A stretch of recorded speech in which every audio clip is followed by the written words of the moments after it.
Hi,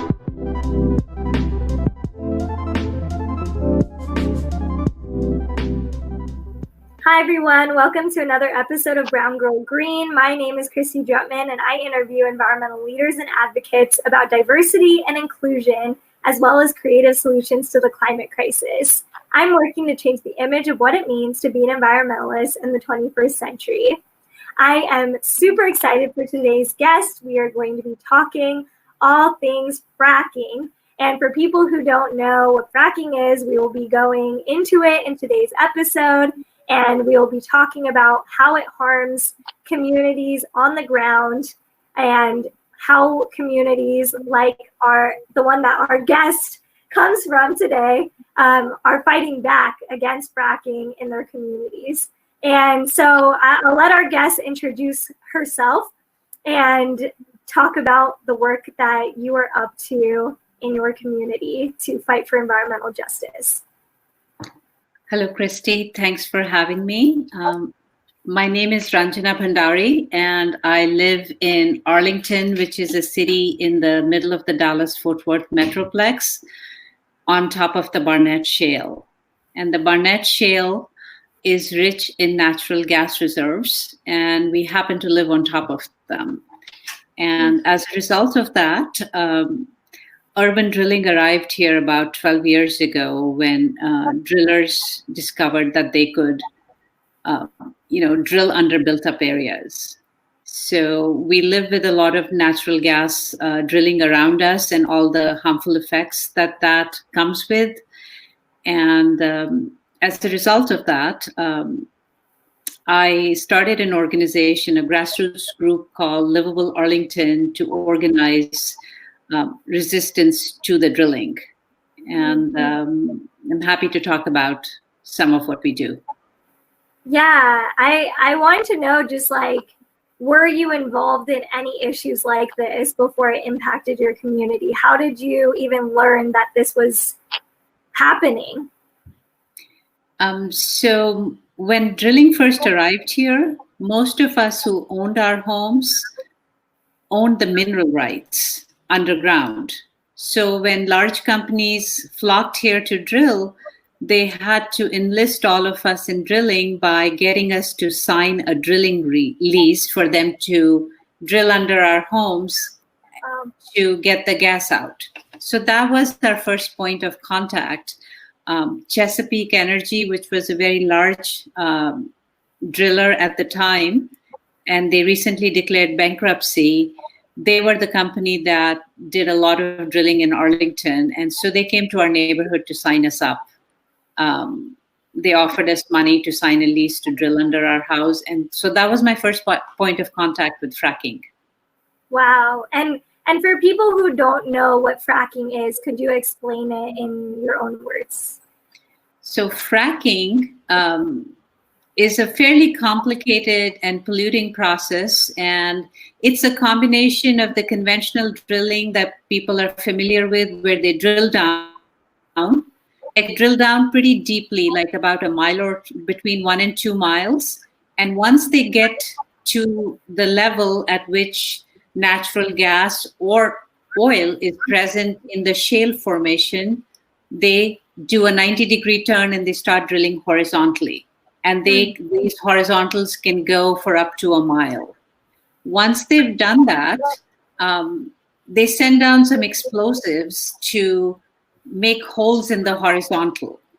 And after that, at very high pressure, they put in a mixture of a few million gallons of water, sand, and a list of chemicals, many of which are proprietary trade secrets, so we don't even know what they are.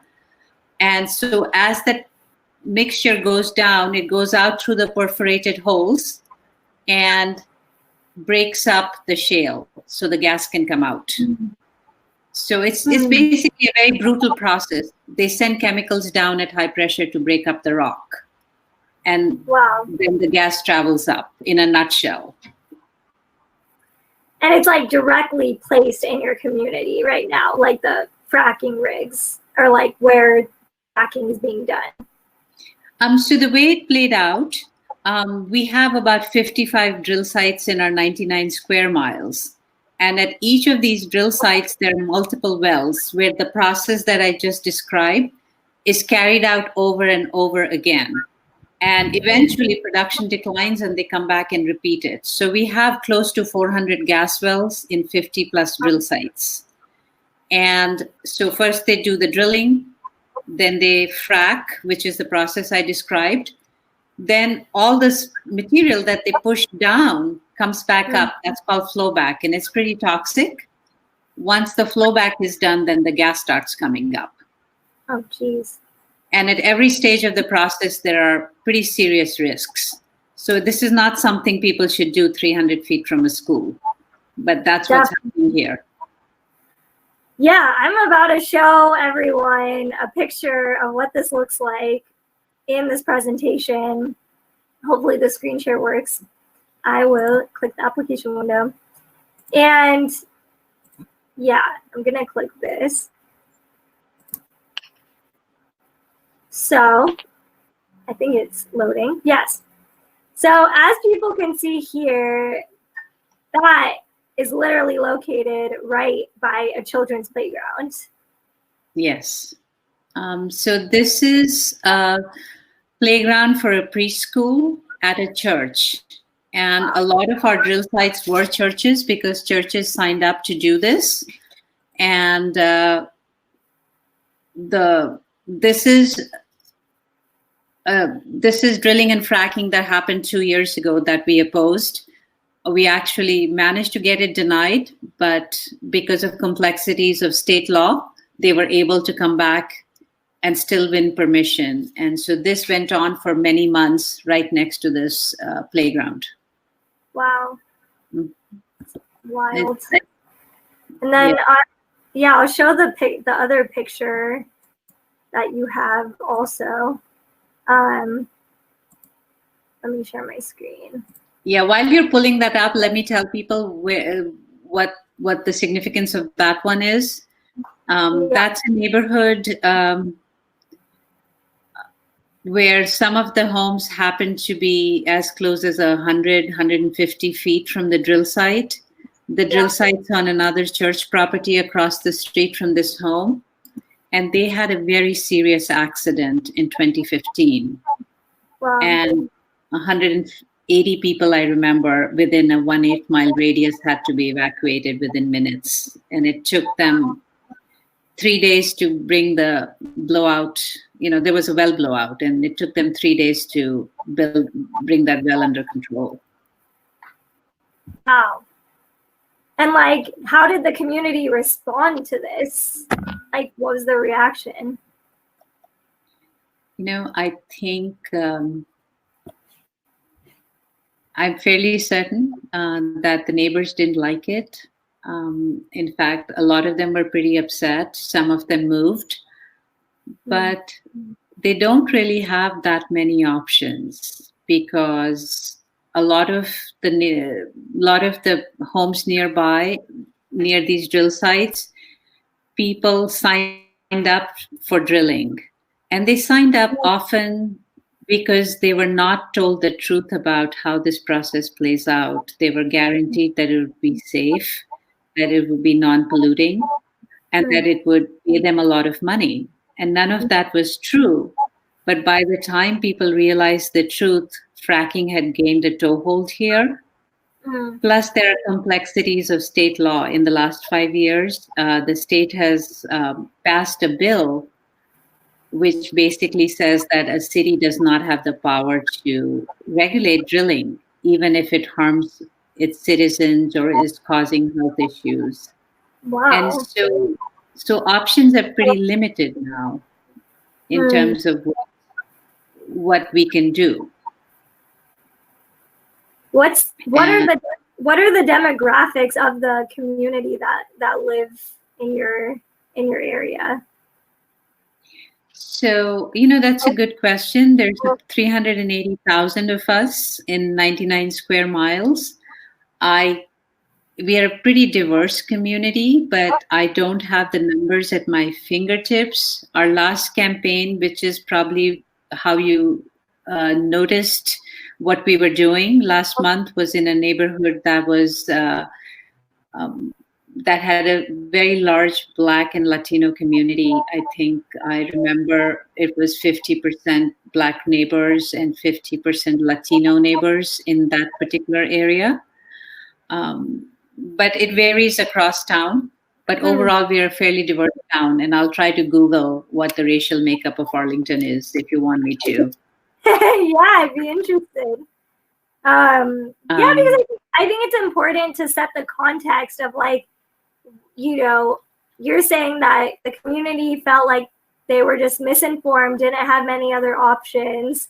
I mean, I think there's a lot of questions, especially in like the environmental justice space, where like there's a lot of people who are like, oh, well, why, like, if this community wanted so badly to like not live near like a polluting fracking situation, why can't they just move away? Or like, why they even buy a home there in the first place? What's your response to people who say things like that?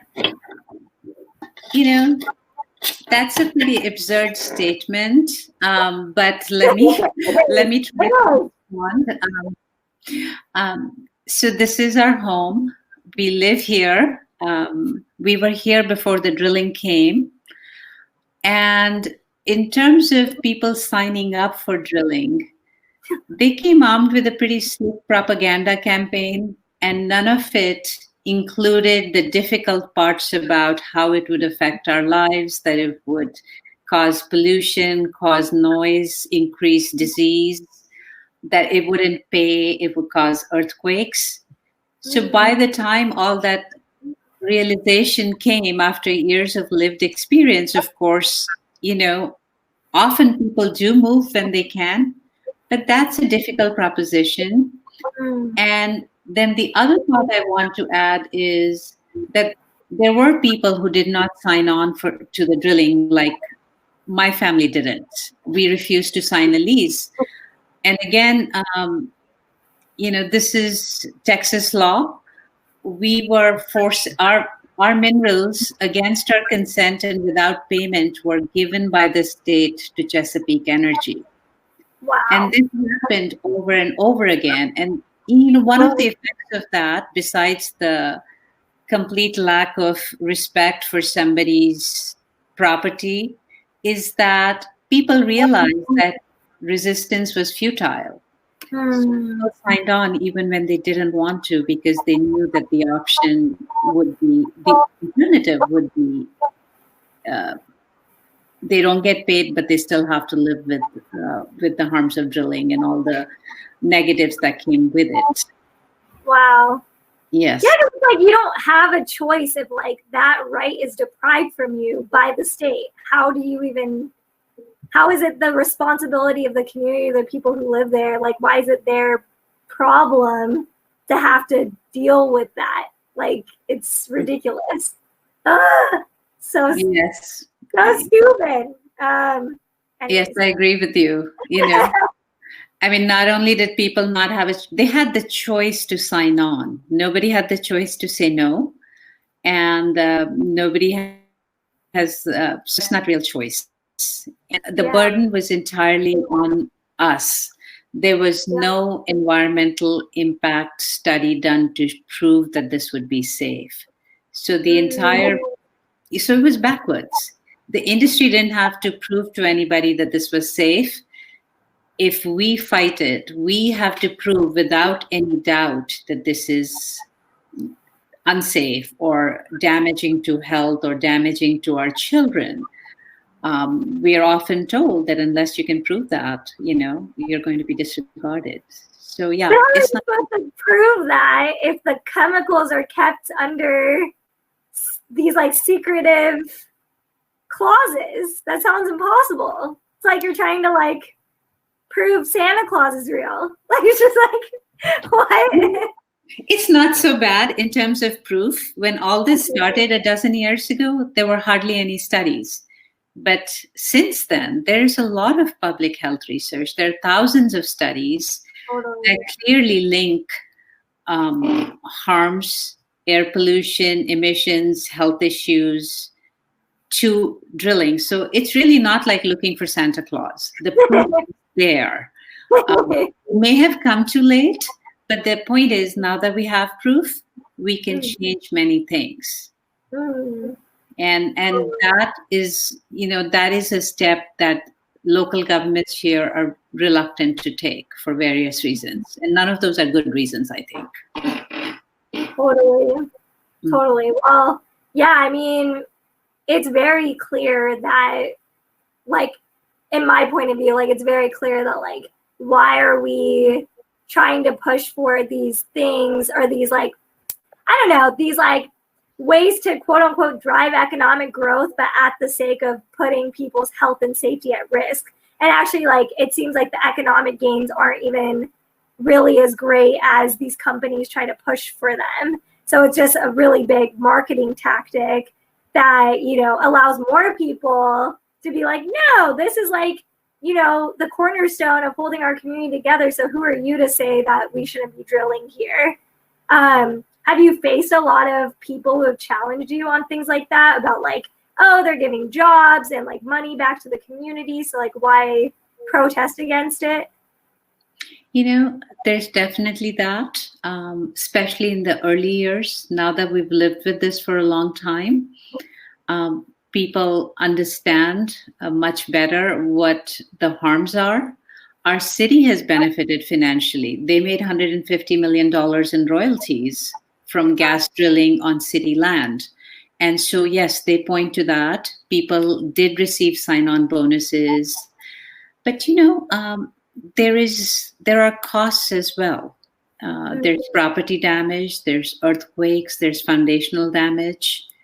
There are enough health studies that you can show connections between health issues, air pollution, and fracking.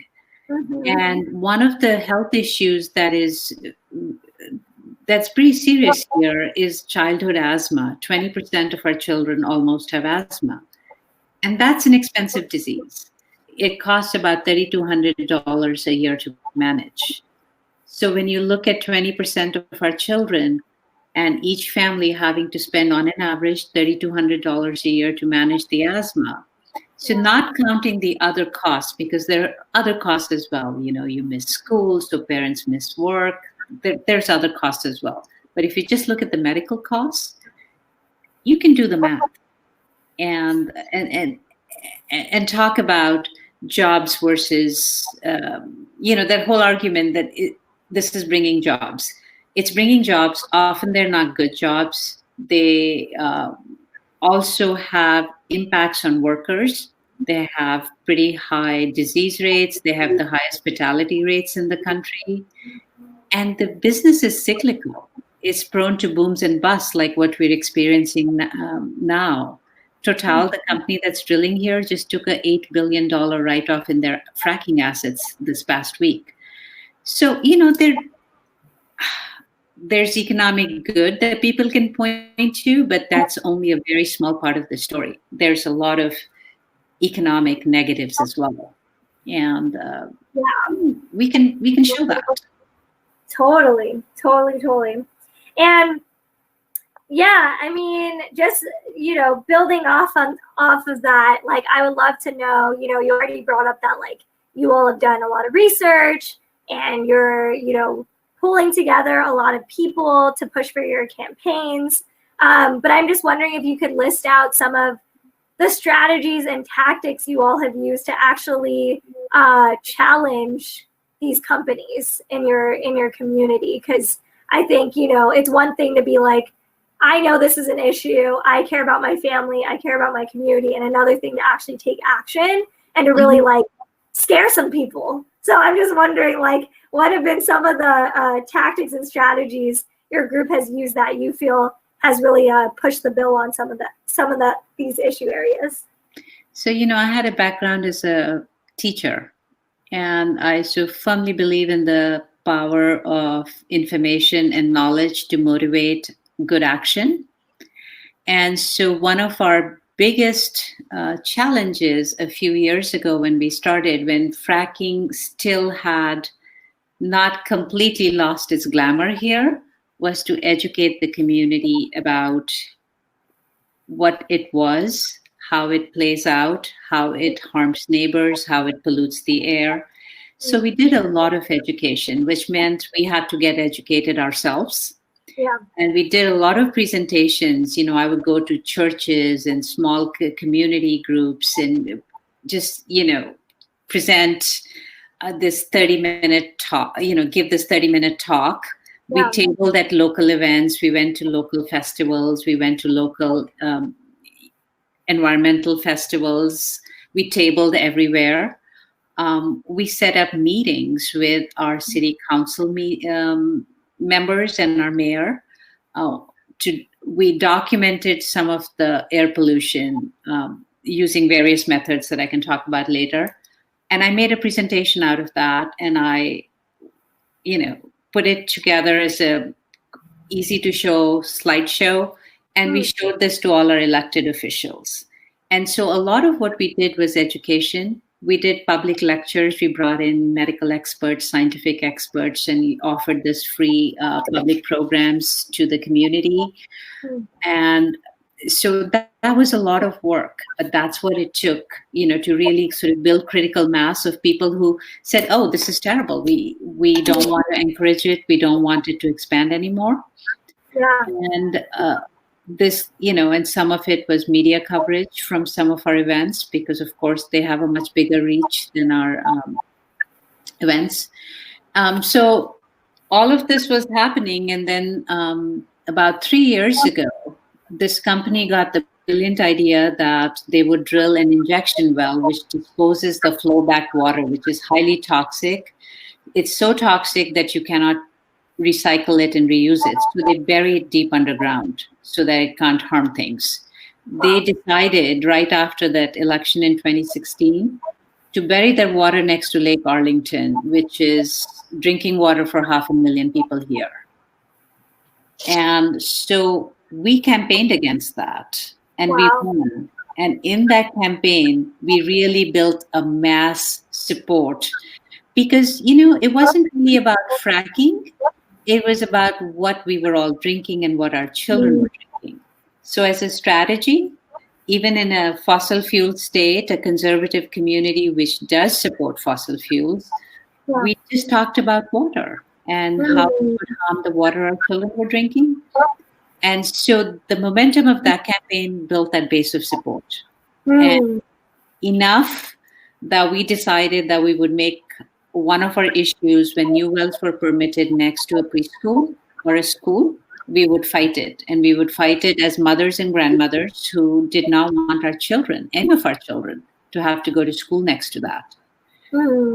And so, I think what we did was we tried to, even in a community that's divided about fracking or fossil fuels, we tried to work with messaging, and we sought common ground. Everybody loves their children, right? So we sought common ground with everybody. We didn't discuss our politics or what kind of car we drove, or did we think that this was good for the economy. We simply focused on how this was going to harm our children. And then, you know what? The rest of it didn't matter. And that's what we had to do. We really had to find a way to show the harms that everybody could relate to and everybody could feel comfortable saying no to. That's brilliant. No, I think that's at the core of it. I think when we're talking about environmental issues, it really is that, like, we need clean air and clean water. Like, it's just should be a right that everyone has access to, and that children have access to. And yeah, it should just be a core principle in having a livable community. And so I think that's really smart that you all went with that approach. And hopefully other people listening to this, will gain a lot of lessons from hearing that. And I'm wondering, with that campaign and, the successes you face, like you kind of alluded to it earlier, but what have been some of the challenges you all have faced from your local government in this fight? Ah, If you let me see. um, let's, I'm not like let's say they've been a barrier to progress. So the way gas well permitting works here, they are the deciders. They vote yes or no, and they have overwhelmingly voted in support of it. There have been So, in the entire history of drilling here in town, before Livable Arlington was formed, they only once rejected a drilling permit. And they did it for a community that was for a neighborhood that was affluent and well connected and well organized, but did not have any desire to, run with their success and spread it to other parts of town. So that was a one off. It was a one off. It was the people, um, I'm going to be blunt here. It's the traditional kind of environmentalism, the not in my backyard white environmentalism, which often creates problems for poor and poor communities and communities of color. And so that happened a long time ago. After that, about 5.5 years ago, I started this group, and we've of course, got the no vote last month. And we got a no vote a couple of years ago, which eventually was overturned. So, in terms of local government, prior to 2015, they had the power to regulate this, to write better rules that would keep drilling away from our homes and schools. Some of our neighbors did that. Dallas, for instance, established a 1,500 feet setback. South Lake, which is another affluent community very close to us, also has a 1,500-foot setback. So they don't have gas wells. Our city was much more welcoming. And as drilling grew here, there was a lot of, I don't want to say a lot, but there was a vocal demand for improving the rules, for raising the distances. They didn't respond as they could have. And then in 2015, the state of Texas passed this law called House Bill 40. And it passed this in response to something, to the Denton fracking ban that maybe your viewers haven't heard about. Denton, which is a city north of us, banned fracking within its city limits in 2014. And so in response, our state said, well, we can't have that. And they passed this bill, which they said was going to ban fracking bans. But actually, instead of banning fracking bans, it went much further. What it did was it said no city can regulate drilling. So since 2015, that bill has been really helpful to our city council because they can always point to it and say, would love to do more, but we'll get sued. And even in that environment, I think, they realize what a political challenge this is, what a health challenge this is. So they've tried to do something. So, for instance, they voted it down. They voted down 3 gas wells. That under state law, they shouldn't be allowed to because they were in a poor community, really afflicted by COVID. It was an environmental justice issue, and this was right next to a preschool. So they voted that down. But this week, they are in the process of putting 7 new gas wells right next to another Arlington preschool. So it's a work in progress. We are willing to do the work. Some of them are willing to meet us halfway, and the rest, it just requires a lot of good work and a lot of organizing on our part, and we are good at that. We work hard, and we're tired, but we keep working. Let me just say that. That is so inspiring though. I think that is the fight that this generation needs. We need people who are, mothers, grandmothers, people from families who are just, really speaking their truth and saying that this is a changing demographic, this is a changing world. We're not going to just operate in a space where we're going to let you just come in and pollute our environment and just make all these false claims about what this is going to do. We're not just going to, take it at face value. Oh, that's just how it works. It's no, this system was written by people. They can be moved and changed if they're given enough of a voice to fight against. So I think that's brilliant. And oh, my computer shut.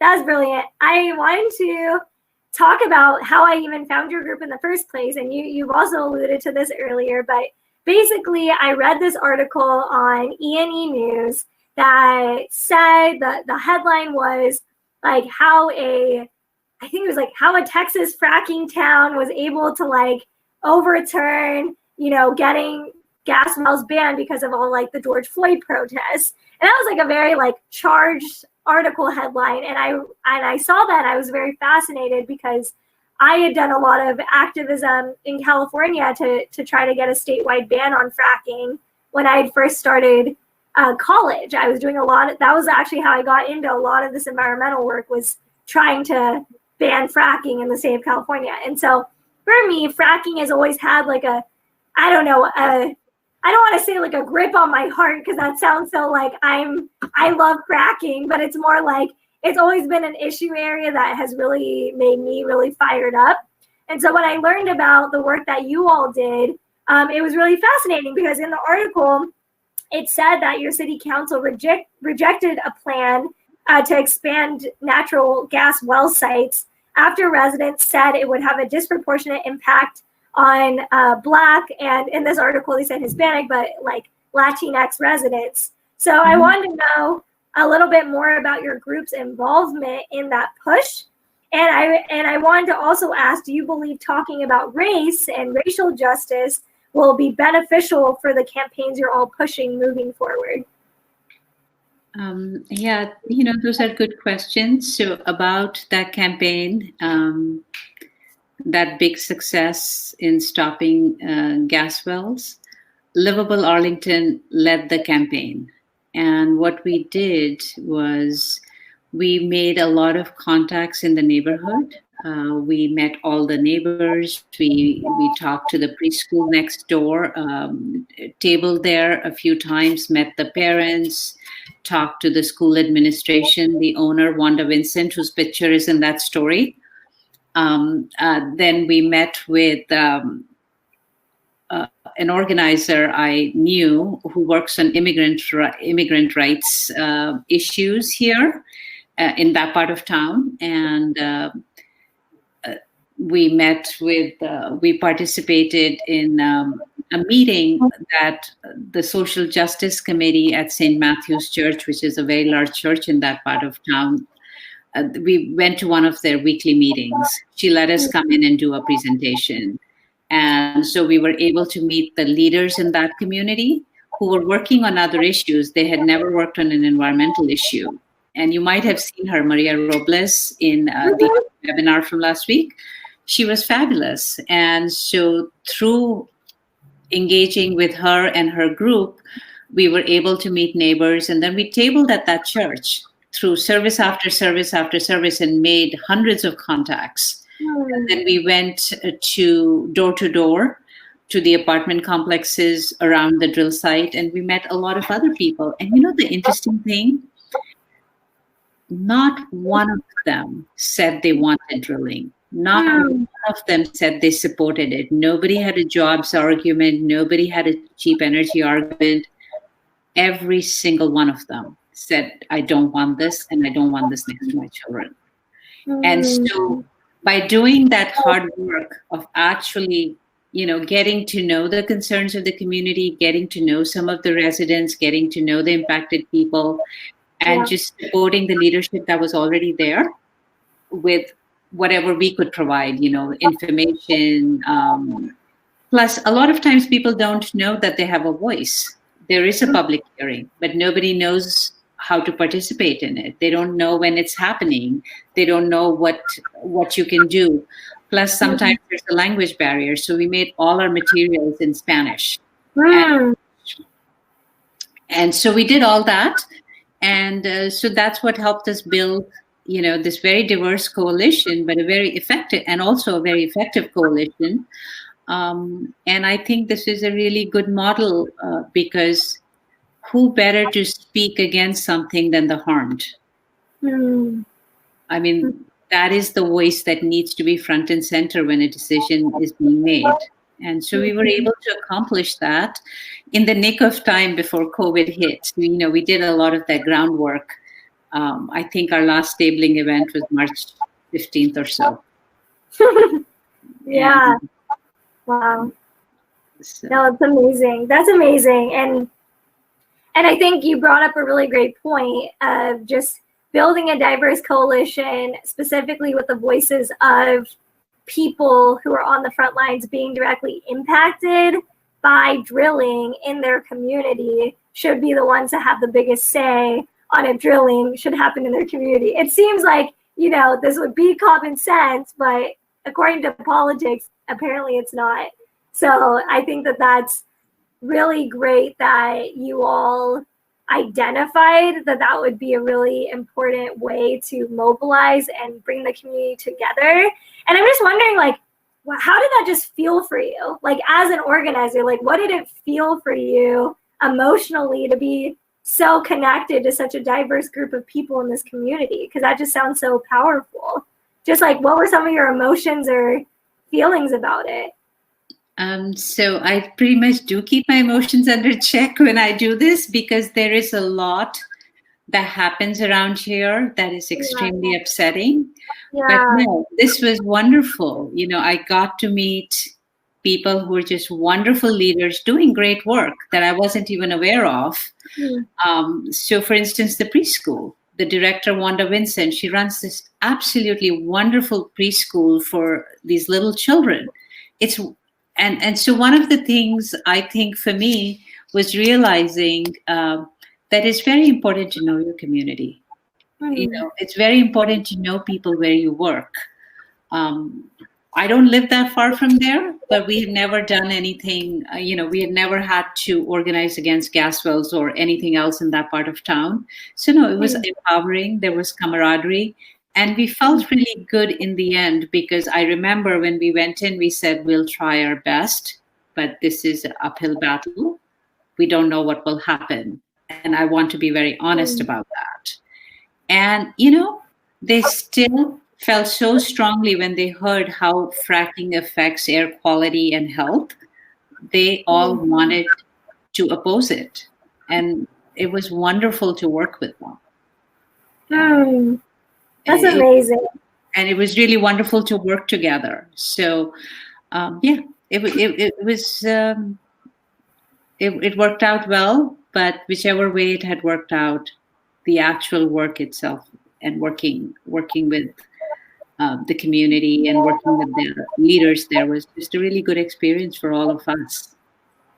Yeah, because it sounds like from what you were saying earlier on, there was this very clear, not in my backyard, very white environmental movement that also exists in that area, that was successful because they were affluent and obviously had a bigger political stake, or not political stake, just bigger political influence in the community. So it sounds like now you all are kind of reviving and reclaiming and creating your own very powerful collective through these kind of situations like this, to be able to say, no, yeah, maybe we don't have access to that same influence, but with the amount of numbers and education and outreach we're doing, we also need to be heard and will be heard.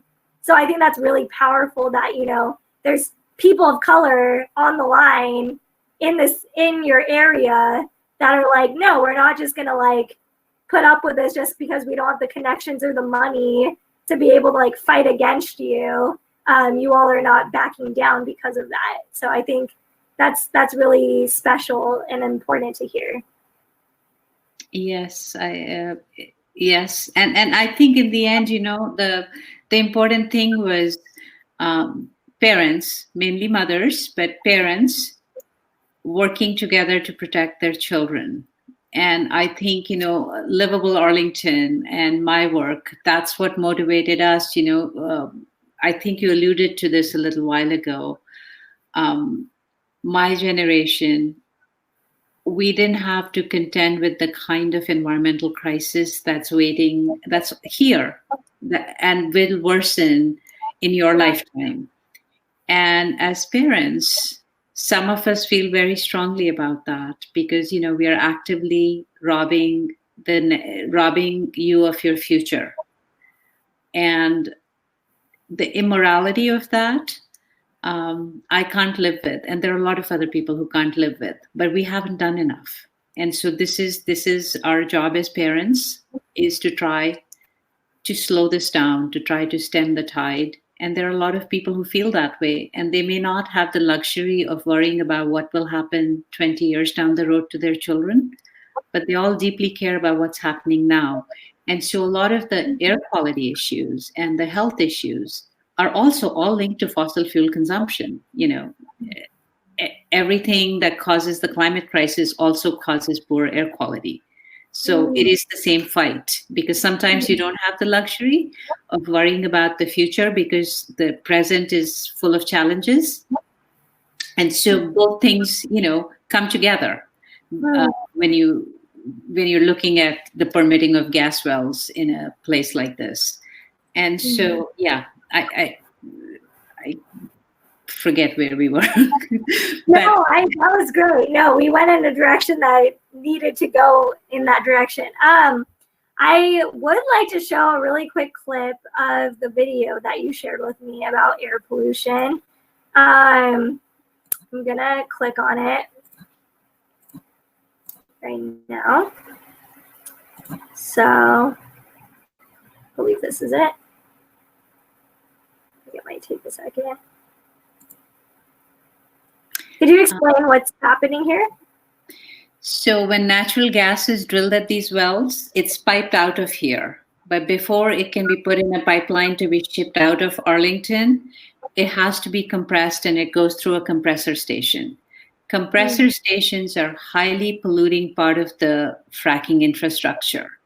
And this is a compressor station on the border of Arlington and this neighboring community called Dalworthington Gardens.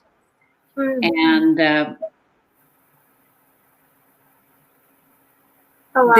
this video was taken with a FLIR camera, an infrared camera, by Earthworks. They have a program where you can invite their thermographer to come film pollution. So in a moment, you will see all this pollution coming out of this stack. I was there when this was being filmed, and I could see nothing. I could smell nothing. None of this was visible. And this is right behind my son's martial arts school. So there are 3 schools within a couple of blocks of this place.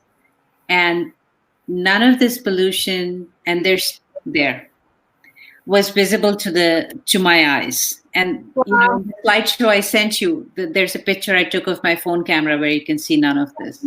So this is methane and all the hitchhiker chemicals like benzene, toluene, and all kinds of hazardous air pollutants coming out of that stack 24/7. Wow. So Earthworks filmed this and many more such instances all over Arlington. And we put that in a slideshow, and then small groups of Livable Arlington mothers met individually with our city council member, our mayor, our gas well department, and the neighboring cities manager, and so on, to tell them that, look, did you know this was coming out of our gas wells and our gas well infrastructure? So they all were sufficiently horrified. We complained to the state multiple times. For some strange reason, the state was never able to find any of this. So I've kept going back there to this one particular compressor station with Sharon Wilson from Earthworks to film. There are times when we've been there when I can actually taste it. As we approach this location, you can taste it, and there are times when you feel like, you have a flu-like illness for a few days. So imagine going to school across the street from it. Wow, that's horrible. So that, so this is part of why we are organizing, because this is the kind of pollution we face 24/7 from some of these drilling related facilities. And we've had accidents, and, none of it is good. Yeah. good. Well, it sounds like it really is like its own uphill battle, but that you all are gathering a lot of evidence and information to fight against it as often as possible, which is amazing. And I'm just wondering, like with COVID, obviously you said that you were doing a lot of tabling and a lot of in-person education. So what is your team doing now to deal with COVID but still organize? And what are some of the projects or the campaigns you all are working on right now? So there's always multiple things. Total, this big French conglomerate that took over all of Chesapeake's holdings here when a couple of years ago, they wrote down $8 billion of their fracking assets just this past week, but clearly they haven't written us off, and they have a propensity to drill next to Arlington preschools. The last 3 times they've come here for a permit, it's always been next to a preschool. What the heck? You showed a picture of the first one from 2018. Then you've seen the story about the last one, the one where they lost. Yeah. So they've filed plans to drill 7 gas wells and to bypass the public hearing process. But there's still work to be done. You know, we make phone calls, we study all the paperwork, we try to make sure that they're not trying to pull a fast one. They always are. We reach out to our leaders, we call everybody. So we are trying our best to adapt, and we will continue. There's a lot of Zoom meetings. There will be some Zoom webinars and town halls coming soon. And we always bring a couple of speakers a year, and this year we'll just go ahead and do that online the way we're having this conversation.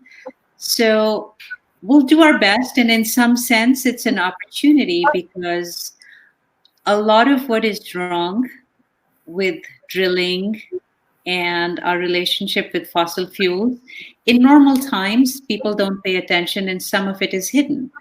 When you have this complete breakdown and you have a pandemic and you have so much illness and death, and it exposes all our fault lines, who suffers, who pays the price. It's communities of color, it's poor people, it's essential workers.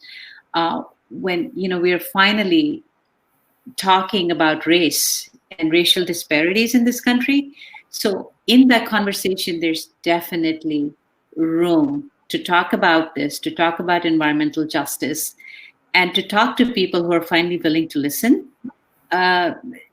because this is not just about police brutality. It's not just about more people of color dying from COVID. I think we understand that there are inequities across the system. So as an organizer, this is an opportunity for me to make sure that this is part of the conversation as well. Mm-hmm. And so we're trying to do that.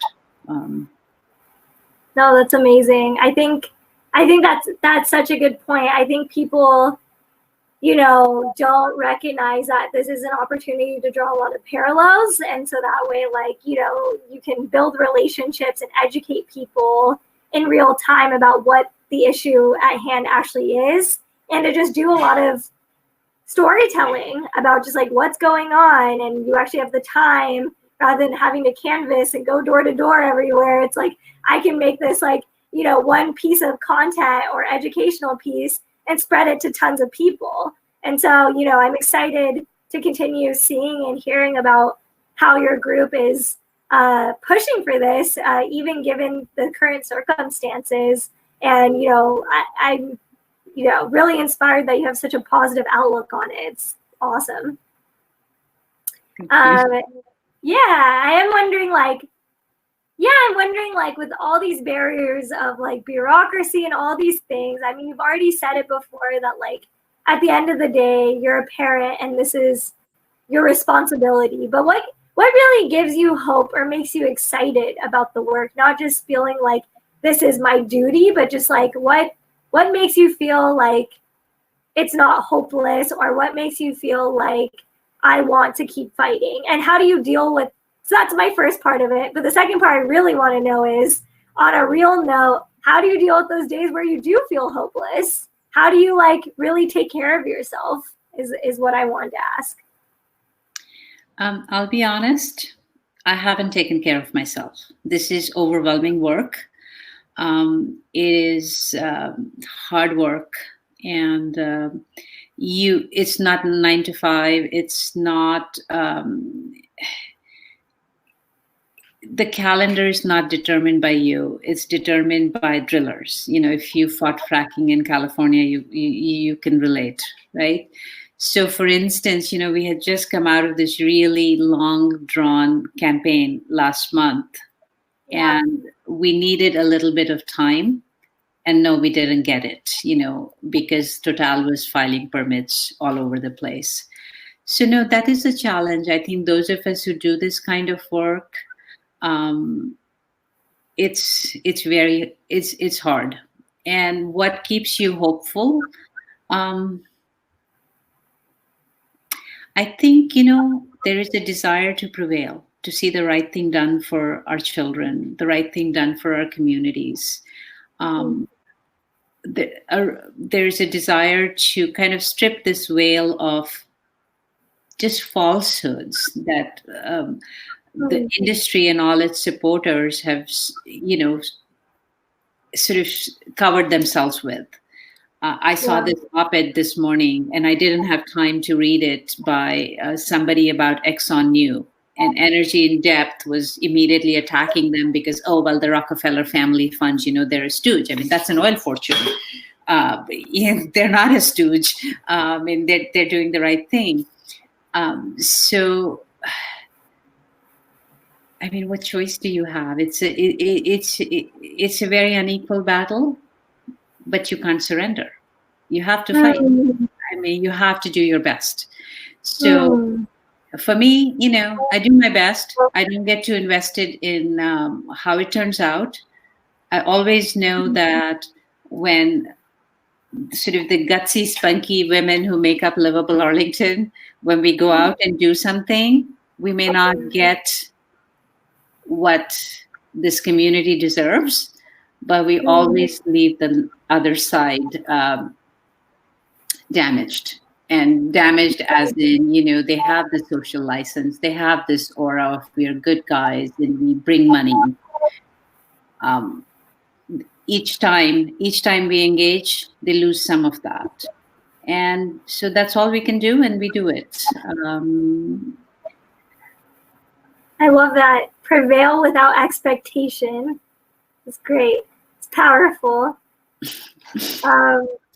No, honestly, I just thank you for just being honest and real about how hard this work is. And I think a lot of people are not aware of just the deep struggle that communities have to go through. People are always frontline communities, or, communities tackle having to deal with oil and gas. But it's to actually hear from you and hear your perspective on just why you're fighting and how you're fighting it is just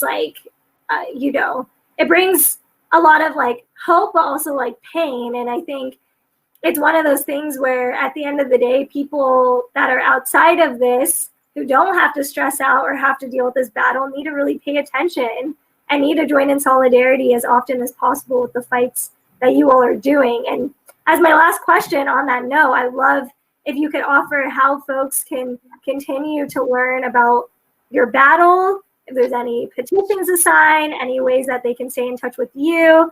I have people from around the world who listen to this, so I would love for them to learn more about you and the incredible work you're doing. So if you could share some of that information, that'd be great.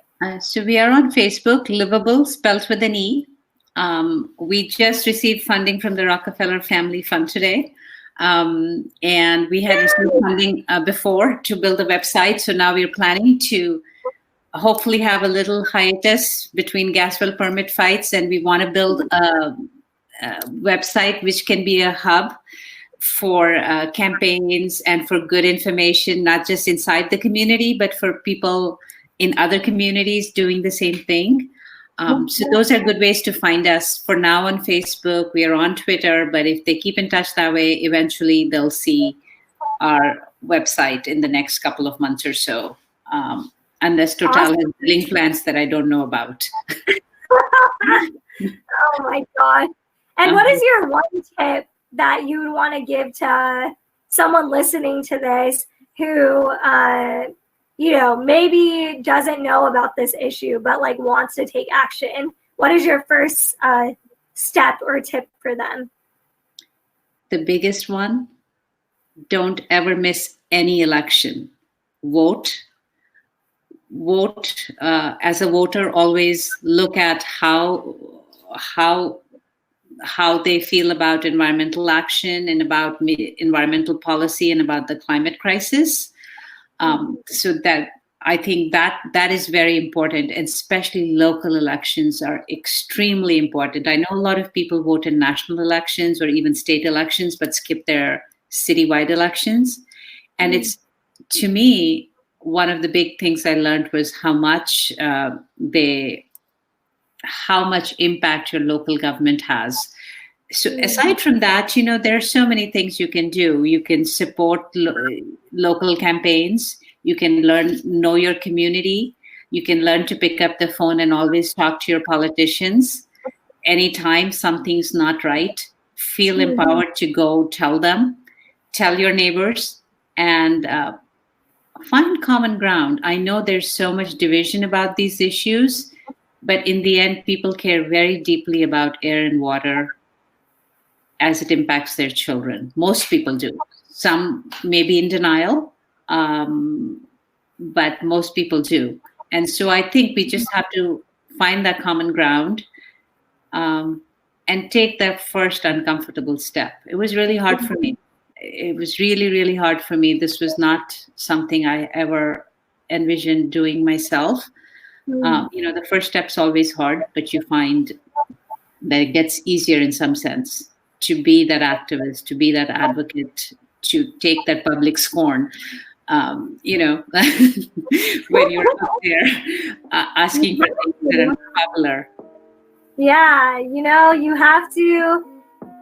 have to be an outlier, and you have to learn to be okay with that, because the status quo is killing people.